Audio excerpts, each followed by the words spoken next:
أعوذ بالله من الشيطان الرجيم بسم الله الرحمن الرحيم أحمده يصلي على رسوله الكريم أما بعد رب اشرح لي صدري ويسر لي أمري واحلل عقدة من لساني يفقهوا قولي رب زدني علما۔ سامعین اکرام، سورہ روم کا عرف پیش خدمت ہے۔ ترتیب کے لحاظ سے یہ سورت 30ویں نمبر پر ہے۔ یہ مکی سورت ہے جس میں 60 آیات اور 6 رکوع شامل ہیں۔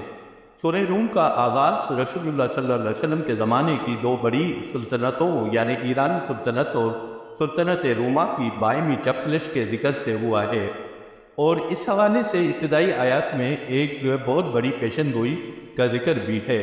اس موضوع اور اس سے متعلق پیشن گوئی کی اہمیت کو سمجھنے کے لیے اس کے تاریخی پس منظر سے آگاہی ضروری ہے۔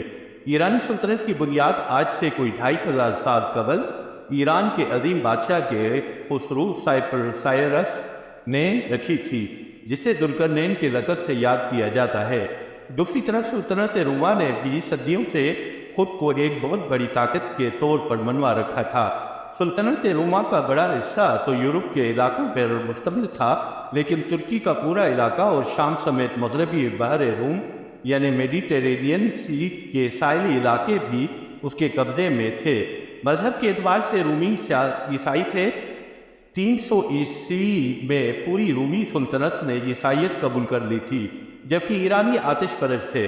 ان دونوں عالمی طاقتوں کے درمیان طاقت کے توازن میں پچھلی ایک صدی سے جھولے سا کی سی کیفیت تھی۔ جب کبھی ایرانیوں میں کوئی باصلاحیت حکمران برسر اقتدار آتا تو وہ رومیوں کے بہت سے علاقوں پر قبضہ کر لیتا، اور اس طرح جب رومیوں کے کسی طاقتور بادشاہ کو موقع ملتا تو وہ ایرانیوں سے بہت سے علاقے خالی کرا لیتا۔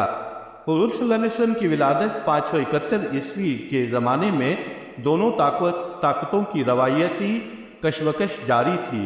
602 میں اس کشمکش نے باقاعدہ ایک جنگ کی صورت اختیار کر لی۔ اس وقت حضور صلی اللہ علیہ وسلم کی عمر مبارک 31 برس تھی۔ یہ جنگ بالآخر 616 ہجری میں ایران کے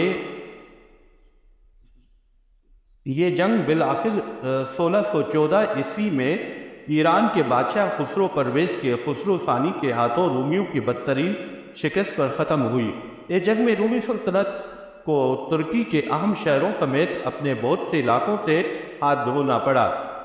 ان کے مقدس شہر ایلیا، یہ یروشلم ہی کا دوسرا نام ہے، یروشلم 70 عیسوی میں بالکل تباہ ہو گیا تھا۔ بعد میں رومی شہنشاہ ہیڈریان کے دور میں اسے ایلیا کے نام سے اصل نوآباد کیا گیا کو بھی ایرانیوں نے تباہ برباد کر دیا، اور وہاں پر نصب مقدس صلیب بھی ان کے قبضے میں چلی گئی۔ عیسائیوں کے عقیدے کے مطابق یہ وہی صلیب تھی جس پر حضرت مسیح علیہ السلام کو مصلوب کیا گیا تھا۔ رومیوں کی اس شکست کے وقت مکہ میں حضور صلی اللہ علیہ وسلم کی دعوت شروع ہونے تقریباً 5 برس ہو چکے تھے۔ یہ وہ زمانہ تھا کہ اہل ایمان کے ساتھ مشرکین کی زیادتیاں رول برول بڑھتی جا رہی تھی، اور مقامی آبادی واضح طور پر 2 حصوں میں تقسیم ہو چکی تھی۔ ایرانیوں اور رومیوں کی جنگ میں مشرکین مکہ کی ہمدردیاں ایرانیوں کے ساتھ تھیں، اس لیے کہ وہ ایرانیوں کو آتش پرست مشرک ہونے کی وجہ سے اپنا ہم مذہب خیال کرتے تھے۔ دوسری طرف رومی چونکہ اہل کتاب تھے، اس لیے مسلمان فطری طور پر ان کے لیے نرم گوشہ رکھتے تھے، اور وہ ان کی شکست پر دل گرفتہ بھی تھے۔ ان حالات میں مشرکین مکہ رومیوں کی شکست پر بغلے بجا رہے تھے، اور دن رات اس پروپیگنڈا میں مصروف تھے کہ جس طرح آج آتش پرست ایرانیوں کے ہاتھوں پیغمبروں اور الہامی کتابوں کے ماننے والوں کو شکست ہوئی ہے، کل اسی طرح ہم بت پرستی کے علمبردار بھی مسلمانوں کا قلعہ کما کر دیں گے۔ اس وقت مکہ کی سرزمین مسلمانوں پر تنگ کر دی گئی تھی، اور 615 عیسوی میں مسلمانوں کی ایک بڑی تعداد کو اپنا گھر بار چھوڑ کر حبشہ کی عیسائی سلطنت میں، جو سلطنت روم کی حلیف تھی، پناہ لینا پڑی تھی۔ ان حالات میں یہ صورت نازل ہوئی، اور اس کی ابتدائی آیات میں واضح پیشن گوئی کی گئی ہے کہ قریب کی سرزمین میں اس وقت واقعی رومی شکست کھا چکے ہیں، مگر چند ہی سال میں یہ رومی صورت تبدیل ہو جائے گی اور وہ پھر سے ایرانیوں پر غالب آ جائیں گے۔ بظاہر چونکہ یہ بالکل ارگونی بات تھی، اس لیے مشرکین مکہ نے اسے بھی تضحیک کا نشانہ بنایا۔ وہ اس پیشن گوئی کو اکثر موضوع گفتگو بنا کر مسلمانوں کو لچ کرنے کی کوشش کرتے۔ ایک مشرک ابی بن خلف نے اس حوالے سے حضرت ابو بکر صدیق رضی اللہ تعالیٰ عنہ کے ساتھ شرط لگائی کہ اگر قرآن کی پیشن گوئی کے مطابق 3 سال کے اندر رومی غالب آ گئے تو 10 اونٹ میں تمہیں دوں گا، ورنہ 10 اونٹ تم کو دینا ہوں گے۔ حضرت ابو بکر رضی اللہ تعالیٰ عنہ نے یہ معاملہ حضور صلی اللہ علیہ وسلم کے سامنے پیش کیا تو چونکہ اس وقت تک شرط وغیرہ کی حرمت کے بارے میں کوئی حکم نازل نہیں ہوا تھا، اس لیے آپ صلی اللہ علیہ وسلم نے اس کی اجازت دے دی۔ لیکن چونکہ لفظ بدر چند کا اطلاق گنتی کے اعتبار سے 3 سے لے کر 9 تک کے اعداد پر ہوتا ہے، اس لیے آپ صلی اللہ علیہ وسلم نے پیشن گوئی پورا ہونے کی مدت 3 سال سے بڑھا کر 9 سال جبکہ اونٹوں کی تعداد بڑھا کر 100 کرنے کا حکم دیا۔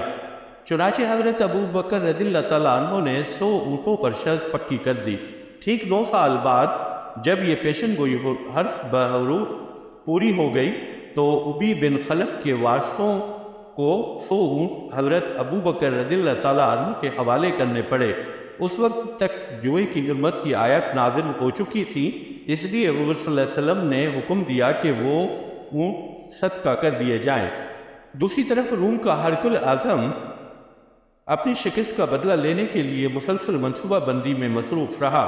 8 سال بعد 622 عیسوی میں جب نبی مکرم صلی اللہ علیہ وسلم ہجرت کر کے مدینہ منور تشریف لے گئے، ہرقل نے حالات کو سازگار سمجھتے ہوئے اپنے منصوبے کو عملی جامہ پہنانے کا فیصلہ کیا اور ایک بڑے لشکر کے ساتھ خفیہ طور پر ایک لمبا چکر کاٹ کر بحریہ کیپسن سی کی طرف سے ایرانیوں کی پشت پر زوردار حملہ کر دیا۔ ایرانیوں کے لیے یہ حملہ بالکل غیر متوقع تھا، چنانچہ وہ اس کی تاب نہ لا سکے۔ نتیجتاً انہیں اس معرکے میں ذلت آمیز شکست ہوئی اور ہرقل ان سے اپنے مقبوضہ علاقے خالی کرانے میں کامیاب ہو گیا۔ اسی سال اللہ جل شانہ کی طرف سے مدد سے بدر میں مسلمانوں کو بھی فتح فرقان نصیب ہوئی اور اس طرح ان آیات کی دونوں پیشن گوئیاں حرف بحرف پوری ہو گئیں۔